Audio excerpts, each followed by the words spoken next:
Right, so I have some less than favourable news. Now, viewers of the channel recently will have known I'm building a new layout, and I'm building that layout with an incline. Unfortunately, it's not gone to plan. Here's why.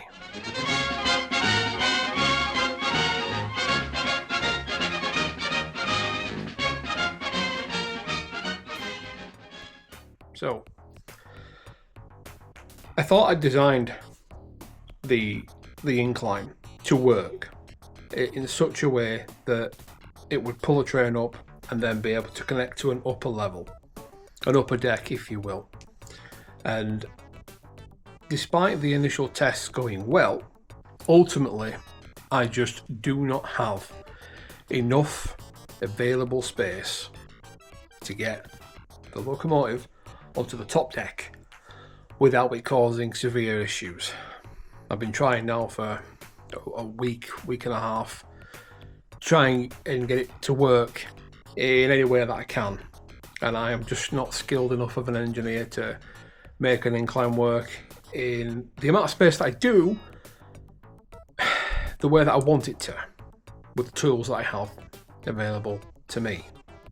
Now, in fairness to the power base magnets I was using, they actually helped a lot, and it wasn't the power base that failed, it was the sheer sharpness of the gradient and then the bend coming back onto the flat.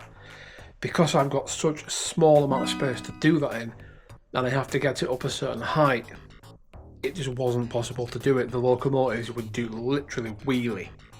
I've got an 9F, and as it was approaching the top, it was literally wheelie and leave the track and then hit the track again. So, frustratingly enough, I've had to sort of curtail the idea of an upper level that connects to a lower level.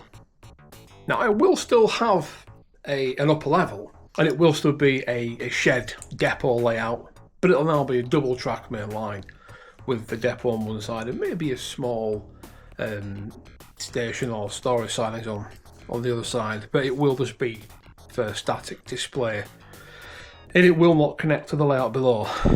It'll be a fully functioning layout, obviously. It just won't be part of the one below it. Now, I know that you're all going to want to chime in and say, have you tried this and have you tried that? But really, guys, please just save your breath. I've exhausted the options, and as good as I know a lot of you are out there, and as well intentioned as I know you all are, I am just not skilled enough of an engineer to bend physics to my will. Unfortunately, there's just not enough space. It is as simple and clear cut as that. There's just not enough space to do what I want to do in the space that I have available. So, that is where we're at in terms of the upper and lower level. So yeah, bit of a catastrophe really. Was I too ambitious? Maybe. Was it a very steep incline? Yes, quite clearly you can see how steep it was. In terms of what sort of a percentage that was, or what sort of one in whatever it was, I don't know, but it was too much. The locomotives were literally just pivoting and wheeling everywhere, which is not good, really. So I am just trying to think of other ways of doing it. I spoke to Richard Johnson at DCC Concepts, and he mentioned about using a sort of a traverser, a vertical traverser, so that might be an option to explore a bit further on. We devised a way that we think that we can do it, but again, it will rely heavily on me actually being able to do it. As I said before, not really much of an engineer, but I'll have a look at giving it a go, and hopefully I can make something. But if not to worry, I'll just have two layouts on top of each other, which is no bad thing really, because I can still run trains on top and bottom at the same time to maximise my locomotive absorption. Yeah, a little bit disappointed that I couldn't get things to work the way that I wanted, but there we are. And to continue the disappointment, I took part in a little special event with TMC last week. Now, I can't go any further detail about that, but all I know is that all the footage I recorded on the on the first day was completely lost. The new camera I have has a delete function, and because I have to transfer files from the camera to my phone to edit them, it isn't overly clear when it's deleting from just the camera or the camera and the phone. And I ended up deleting the footage from both. Now, Zoe, Jenny Kirk's wife, spent hours trying her best to recover the deleted footage using apps and wizardry and all kinds of things. And despite trying for hours on end, late into the night she couldn't do it. So she tried her best, and ultimately, I guess it's just my fault really for not fully understanding how my camera works, but here we are, we live and we learn. Never claimed to be a professional, just a guy with a camera ranting. So that's it as far as the incline goes. What this does mean is I can now investigate making the track on the bottom level perfect, and maybe even getting some scenery down soon, which will be nice. I really do want to just sit down in here and just be surrounded by beautiful scenery and trees and what have you, and greenery. So that's going to be the goal from now on, I think. And then eventually when the bottom layer's done, I can look at building the top layer.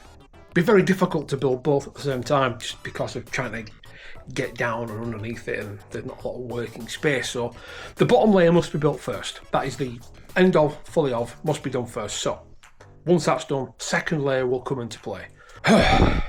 Anyway, let's have a look at what else I've been up to this week, including the new locomotives which have come into my possession despite being skint. Right then, so last couple of weeks I've been, as you've just seen, messing about with the layout and what have you, but I've been up to a lot in terms of visiting heritage railways and acquiring more rolling stock, which I really don't have room for, but yet somehow still manage to keep acquiring. Namely, there are 3 locos I've had join the stable this month. One was the Dapol, Hawthorne and Leslie, which you may have already seen here and there and everywhere in a few of my previous videos. There is a full review coming up of that, by the way. I know there's reviews out there from the usual people already, but you haven't had my perspective yet. A lot of people are heralding it as the best model of the year. I'm not so sure. I have to pay for my model, and that can usually have more of a, shall we say, sway on the opinion you might have. So do keep an eye out for my review of the Hawthorne and Leslie coming very soon. And don't get me wrong, it is a superb little model, by the way.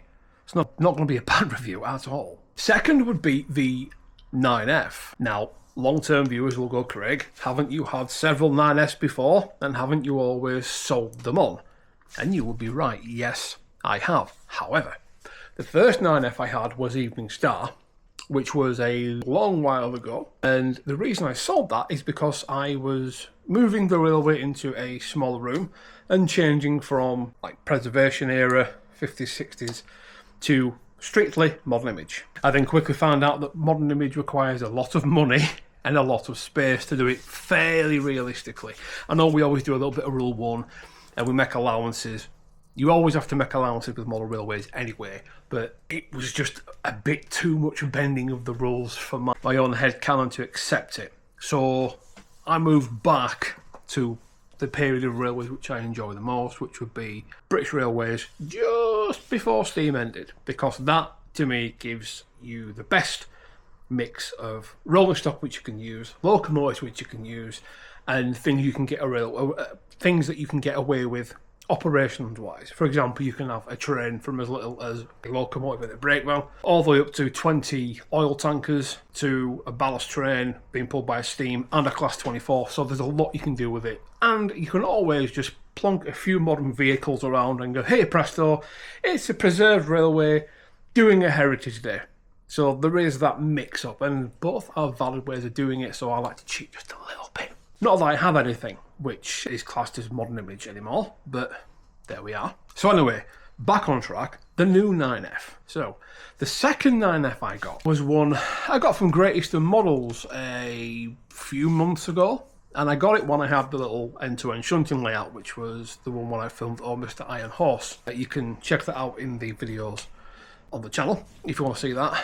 And again, the reason why I got rid of the 9F was because it is a big locomotive on a 6-foot scenic, and it's not a shed scene, so it doesn't really belong on there. And even a heritage railway wouldn't have a 9F pulling just 2 Mark 1s. Minimum, really, you're looking at 5, which I have seen happen, by the way. So it just didn't have enough room to gallop. That kind of disheartened me, so I moved it on. But recently, I was at the North Yorks Moors Railway, and TMC are just around the corner. And I spent the afternoon being towed around Goathland, Pickering, by a 9F. And that just immediately reminded me why I love the British Railways 9F. What a fantastic piece of kit it is. And I went back to TMC, and Alex and Howard, they both did me an offer on a brand new 9F, sound fitted with their custom weathering already applied to it, for a price that would have been rude to refuse. So I've got that. I'm excited about it. And I'm actually going to do a full video for you folks as well, showing off what I think of the weathering. Is it worth the money you pay for it? As you all know, I have done weathering commissions and weathering schools before. So I'm going to show you what I think of custom weathering from someone else. Finally, Class 37. Yay, Class 37. Now, just briefly, quickly, look at the Class 37. Look at it. Can you tell, colour and running number aside, can you tell who's built that Class 37? Is it Vitrains, a Lima, a Curascale, Bachmann? Which one is it? Be honest. I mean, truly be honest. Without a super zoomed in close-up look at that locomotive, and unless you know every single running number and colour scheme that's been printed out of the Class 37, you're not going to realistically be able to tell, are you? Now, the new Bachmann ones and the new Curascale 37 ones are fantastic models. However, this is the slightly older Bachmann tooling for the Class 37s. And it's a 37-0, which I've never had a model of. Not a proper one. I had an old Lima one a while ago, but it had a Class 47 chassis and it was a bit of a mismatch thing. But I've never had a proper one. And I was offered it by a friend who works at DCC Concepts, and the price that he offered it before was, again, just too good to say no to. So here we are. Now, thankfully, I had a 21-pin, sorry, an 8-pin to 21-pin adapter and a Hornby TXS sound decoder tucked away as well. Already paid for. So all I had to do was plug it in, plug one of the DCC Concept stair lines in there. It all fits neatly under the roof, and, well, listen to it.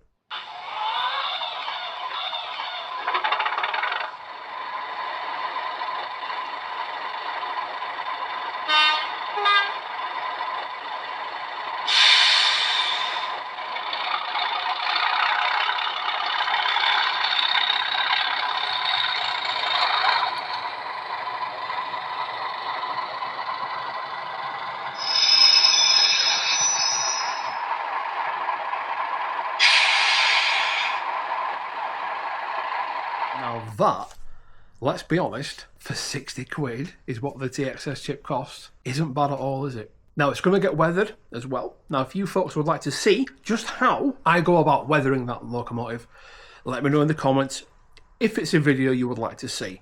I have the new head cam, so you'll be able to see everything perfectly, so let me know. And that's it for all the new locomotives, which have found their way to me, Iron Horse Railways. So without further ado, let's have a look at what else I've been up to. So these are little beasties that I've got. Now, these are basically just push buttons, toggle buttons, but you can have them set to always move it to the left or to the right, depending on how you wire it into a Cobalt IP digital point motor. I want these for 2 reasons. One, the first being that when you use JMRI like I do, you have to scroll to a separate page which lets you control your points. That's fine, but sometimes JMRI doesn't respond, it disconnects, and sometimes the device I'm using, the screen plays up and doesn't recognise you pressing the screen, so you have to turn the screen off and on again. And that just adds time and labour and problems, so it's much easier just to go like that. I'm going to get it whipped in now and installed on this point over there. So let's get under the baseboard and get to it. Okay, so I've just come over here to prepare the momentary switch we're going to have to solder some wires onto it first. So I've got my soldering station set up here. So I've got my wire all set up and ready. Incidentally, if your soldering iron, and if you can just see that there, if your tip is refusing to take solder, so you see how it's just sort of bunching up at the bottom there, it's not really going on there nicely. What you can do is there's this stuff that DCC Contacts have got their hands on. I don't know what it is. I think it's like ground up gypsy tears or unicorn foreskins or something like that. I don't know what it is, but it turns your crusty tip into a new one. Pretty good. So look at that. Look how mucky and manky that is. And you just dip it in the end there.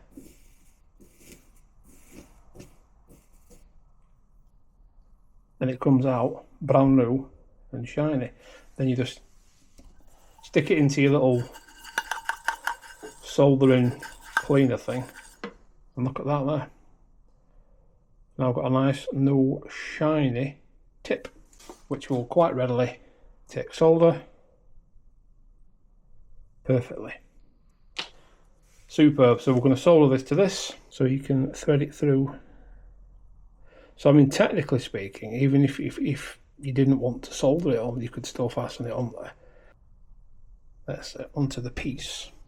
And our bit of solder from before, which is still on there. Solder it in place. There we are. Job's a good one. Wrap it in.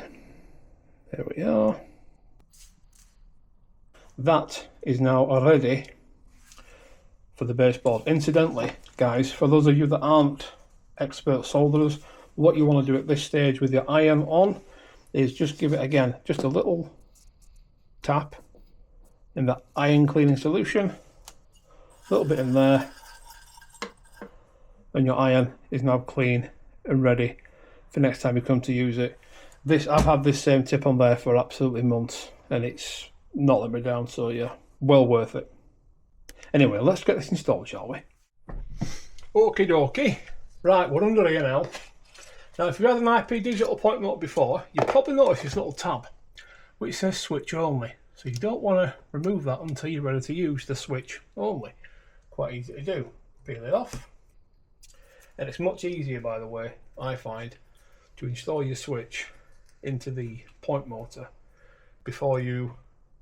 Now, if you're doing this as a simple toggle switch, it's easy enough to wire in. One wire goes to the very last port, which will be port 9, and then the other wire goes to port 7. Simple as that. Forget the middle port. And that will set it up as a nice toggle switch. Easy.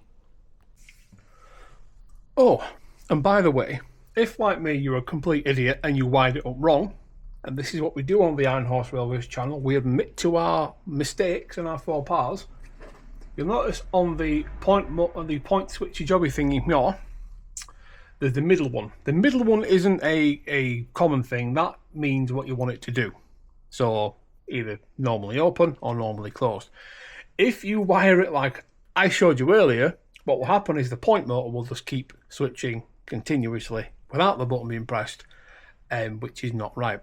So what you actually need to do is wire one wire to the C, or the common, and one wire to the NO button, or the NO dongle, toggle, bar, whatever you want to call it, which means normally open. So when we press it, then it operates the point motor. Good? Do we all understand? Fantastic. Let's continue and see if it actually works this time, shall we? So now that that's done, and we've got it soldered back in like it should have been in the first bloody place, how are we going to mount it to the baseboard? Well, there's a few ways you can do it. You can get your little drill bit out and you can mount it nice and flush, or you can do what I'm going to do, and that is get a little bit of this awesome super glue here, whack it on the back of this jobby here, get some of yon activator, spray it on that wood there, that bit of wood there, line it up like a good one, hold it in place, think about England for a few seconds, and that's it. It's done. It's mounted probably. Yeah, there we are. Okay, superb. Now I know what you're thinking. You're going to say, Craig, you're going to knock that and you're going to knock it off and it's going to snap and it's going to get in the way. Well, I won't do that, probably. I won't do that, probably. It'll be absolutely fine, probably. But what it does mean is it works. And if I do knock it off, let's be honest, it's not like it's heavy gauge wire and it takes seconds to glue back on again. And there we are. I could probably go through the trouble of drilling a hole and making it right and everything else, but this wood is a bit thick for that. And the little button, bless its little heart, will not fit through anyway. So it's all a bit academic in that regard. Anyway, let's see this bloody point motor actually working, shall we? Let's get back up there, let's have a look. All right then. There is point motor numero unos. Here is point motor button. Press.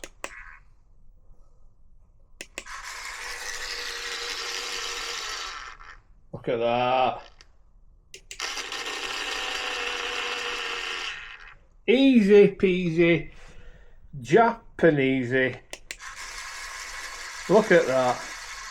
Easy as pie. Now why I hear you cry, fair ladies and gentlemen, would I want to have an IP digital point motor where I can address it digitally and have it change function with change direction with a clever JMRI command or whatever? And I say to you this, I'm using JMRI, but as you can see here, we have point motor 1 done there in JMRI. But what can happen sometimes is JMRI just stops responding, and then I have to close it and reopen it, which is a pain in the backside, and that means I can't change the point. And sometimes the screen will not respond to touches, like now for example, and so you can't change your point, so you've got to close it down and mess about and everything else. I now have a solid mechanical way of activating that without there ever been a problem, so that's good. So you can still do it this way if you want to. And do that, that's not a problem. It still works using the address you can set with it, or you can use the actual button. That is superb. Anyway, that's awesome. I'm really tired. I'm frustrated. I've got cramp in the leg as well. I'm going to go have a lie down. I'll see you good folks next week. Please do leave a like and a comment and subscribe and all the rest of that jazz. It makes me feel validated, loved and appreciated. And I'll see you all very soon. Oh, and do be sure to check out the stuff I've sent you here, or shown you here, should I say, at DCC Concepts website. You pay a bit more direct from those guys, but you can get a lot of it from their suppliers, like TMC, for example. So, there you go. Do your thing. I'll see you next week. Bye-bye.